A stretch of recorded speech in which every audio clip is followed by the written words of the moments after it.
Lundarskóli er 40 ára, 14. október 74 var hann opnaður. Já. Hvernig ætlið þið nú að halda upp á þennan merka áfanga? Við höfum nú bara gert ýmislegt. Við byrjuðum undirbúning síðsliðinn vetur og höfum lagt svolítið mikið í skipulagningu sem að endaði í því að við erum með þemaviku alla þessa viku sem að snýst afmæli skólans og endar með svona opnu húsi og sýningum á morgun. Hvernig hefur gengið að fá krakkana til þess að taka þátt í þessu? Mjög vel. Við byrjuðum mánudaginn á málþingi í öllum deildum. Fyrsti og annar bekkur til dæmis var með málþing skólalóðina, hvernig þau vildu hafa skólalóðina. Hvernig vilja þau hafa hana? Við fengum tillögur í gær frá fyrsta og öðrum bekk. Þau vilja til dæmis hafa eldrennibraut, sundlaug, lifandi Angry Birds.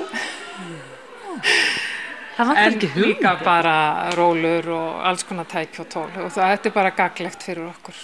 Síðan voru 7. og 10. bekkur með málþing hverjir hafa áhrif á skólan, hvernig samfélagið mótar skólan, hvernig þau vilja hafa skólan og hvað gerðist í skólanum ef allir legðu sig fram og væru jákvæðir. Athyglisvert því að kannski þegar upp er staðið þá gleymist oft að tala við akkurat notendurna, er það ekki rétt? Við ákvaðum svolítið að beina sjónum okkar að nemendum sjálfum, að sem sagt ekki að vera að hugsa þetta ytra heldur þetta innra.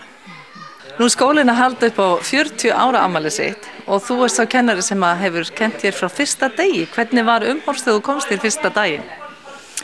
Já, þá var nú húsnæðið ekki svona stórt. Það var bara önnur kennsluálman kominn og það var náttúrulega allt miklu þrengra en þetta var allt nýtt og það fín en svolítið lítið pláss. Hvernig var tónmenntakennslan þá og hvernig er hún í dag? Já, það er nú svona svipaður grunnur, söngurinn er alltaf grunnur. Þá var hins vegar miklu stærri hópa sem maður hafði. Það var kannski alveg 30 krakkar og það takmarkaði náttúrulega dálítið hvað hægt var að gera. Í dag er ég með svona frá 12 og upp í 16-17. Þannig að það breytir mjög miklu, þannig að það er hægt að vera miklu fjölbreyttari viðfangsefni og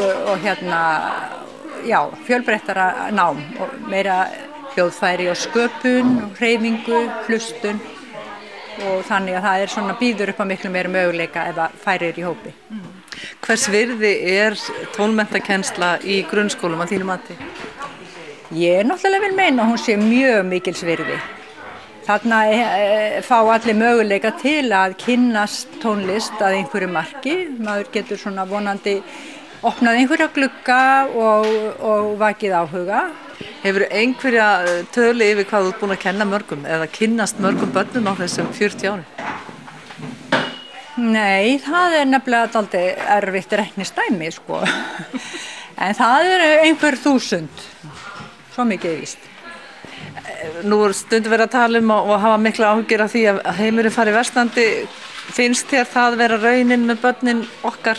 Er þetta eitthvað að fara illa hjá okkur? Vonandi ekki. Mér finnst nú börnin vera börn eins og þau voru fyrir 40 árum. Það er mjög gaman að því að ég var til dæmis leikur sem ég fann upp því ég var að byrja að kenna.